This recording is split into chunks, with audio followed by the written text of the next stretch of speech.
ஐயோ இந்த தருமான் தெரியலையே. சரி கேட்டு பாப்போம். ஏக்கோ இதுல நல்ல முட்டையா கொடுக்கா, வந்து காசு தரேன். ஏப்பா வரையில காசு எடுத்து வந்திருக்கலாம்ல. ஆனா அதையேக்கா கேக்குற, என் ஓனர் போட்டு படுத்தி எடுக்கிறாக்கா. நல்ல முட்டையா இருந்தானே காசு தருவாளாம். இன்னொரு முட்டையை வைக்கா. சரி தம்பி, இந்த அதுல 2 முட்டை இருக்கு, வரும்போது சீக்கிரமா காசு கொண்டாந்து கொடுப்பா. ஏக்கா அதெல்லாம் தம்பி கன் மாதிரி காசு கொண்டு வருவேன், நீ கவலையே படாத. ஆனா அவதான் என்ன சொல்ல போறாளோ தெரியல. இதத்தே நாய் போல பண்ணுவான் போல. சரிக்கா வரேன்க்கா.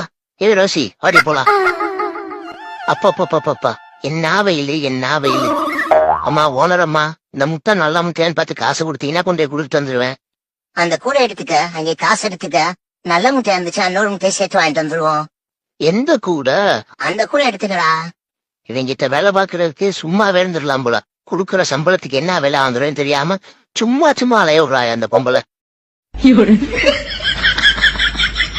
நம்ம எம்பிஎம் கோமாளி சேனலை இது வரைக்கும் சப்ஸ்கிரைப் பண்ணாதவங்க சப்ஸ்கிரைப் பண்ணுங்க, லைக் பண்ணுங்க, ஷேர் பண்ணுங்க. குறிப்பா உங்க மனசுல தோன்றத தயவுசெய்து கமெண்ட் பண்ணுங்க. மீண்டும் ஒரு நல்ல வீடியோல சந்திக்கிறேன்.